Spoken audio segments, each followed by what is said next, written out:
All views and opinions expressed in this show are solely those of myself and don't represent or reflect the views, policies, or positions of any employer, organization, or professional affiliations.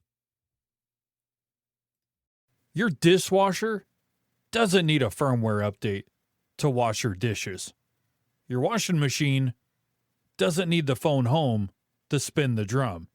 And your fridge absolutely 100% does not need a full screen computer on the door, especially if that screen can show you ads.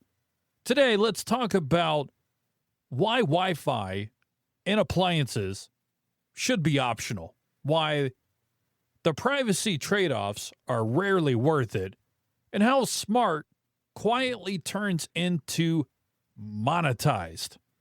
Welcome back to the Tyler Woodward Project. I'm Tyler, a broadcast engineer by trade, a Linux nerd by choice, and I enjoy demystifying tech that's supposedly too complicated for people.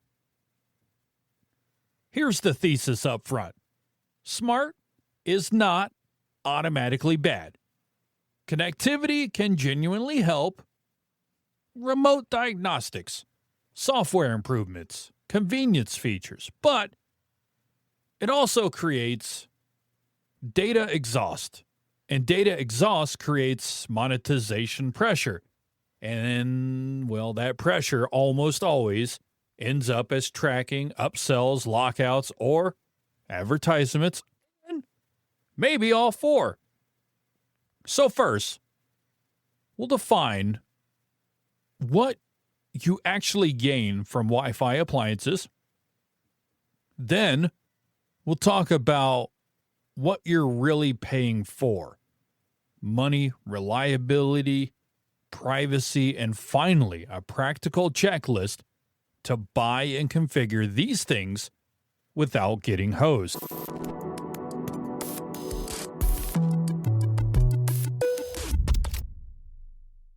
Let's start by separating three very different ideas that marketing likes to mash into one word: smart. First is optional convenience. That's stuff like, tell me when the laundry is done or ping me if the fridge door is open.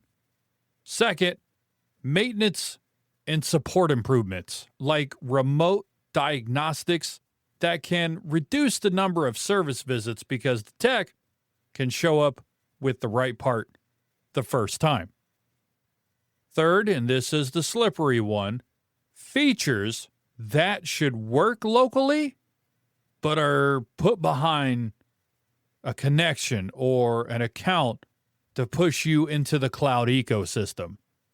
Consumer Reports documented examples where smart appliances are chatty, constantly sending encrypted data back to the manufacturer even under light use.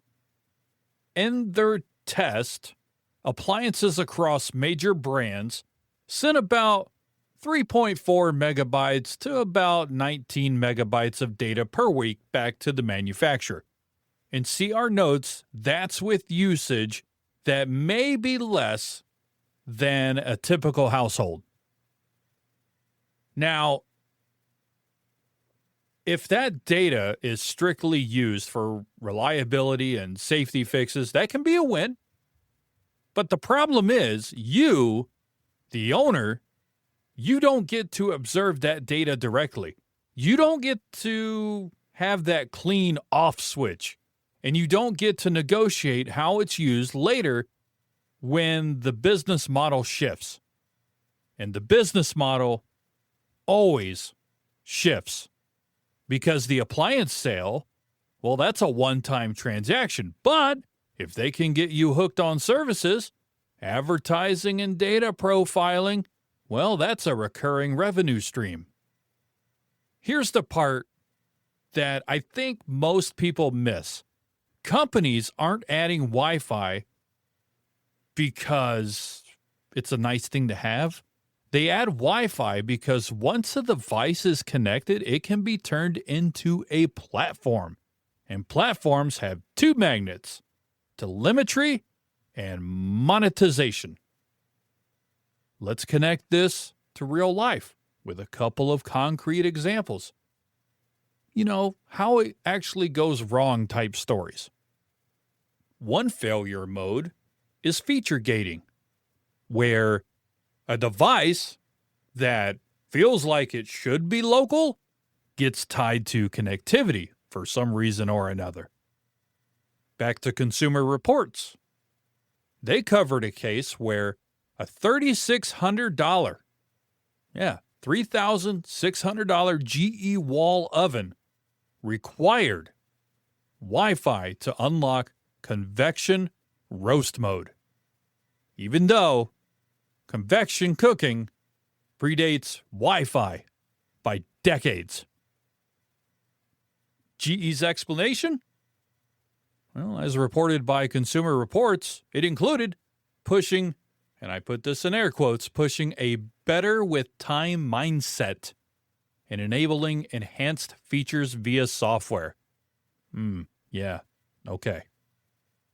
Another failure mode is ads showing up in places they don't belong. Samsung? Yeah, I'm looking at you. Samsung has published support instructions for turning off cover screen ads on its Family Hub smart fridges, which is, a pretty solid indicator that ads can be part of the experience. Even if there's a toggle today, the deeper issue is that the product category now has an ad surface at all, because that means incentives, they're going to change over time. Eventually, you will not have that toggle button. And the biggest sideways issue is privacy, because connecting appliances create a timeline of your life. Consumer Reports describes how connected appliances can collect information ranging from usage patterns to personal information collected through companion apps, and notes that some apps can include third-party trackers.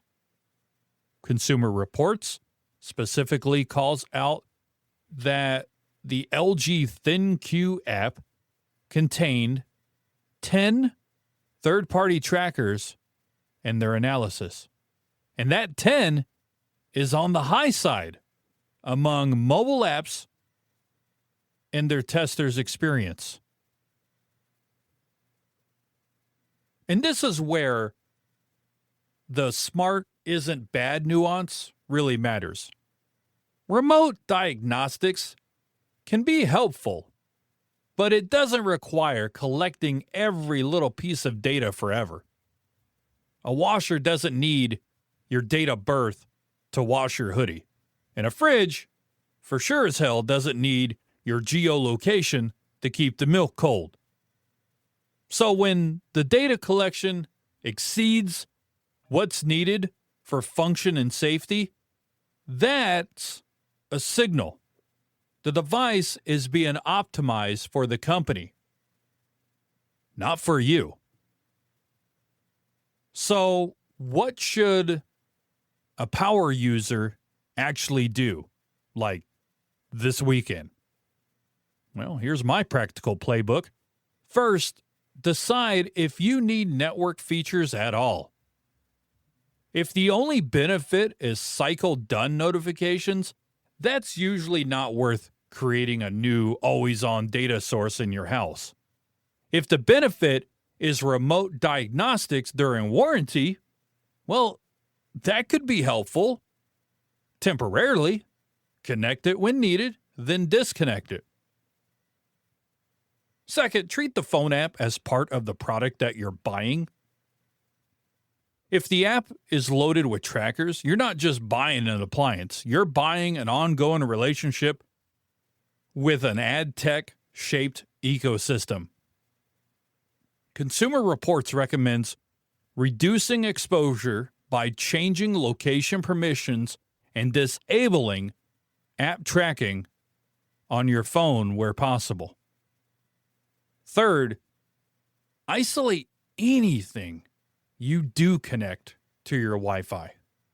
Consumer Reports also suggest putting smart devices on a guest network to keep them separated from your main network, which houses your laptops and your phones, reducing the blast radius if the device or account gets compromised. Fourth, don't pay extra for a screen you don't need. A fridge door screen is a computer in a hot, high humidity, high touch environment. And if it becomes an ad surface, you just paid to install a billboard in your own kitchen.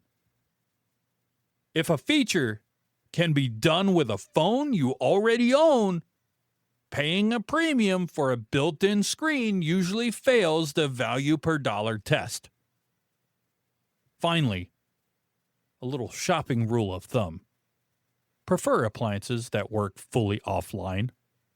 Wi-Fi should be an optional convenience, not required to access core cooking modes or basic functions. If a store listing or demo model can't clearly explain or show you like a demonstration of how it works without an account, that's a reason to keep on looking.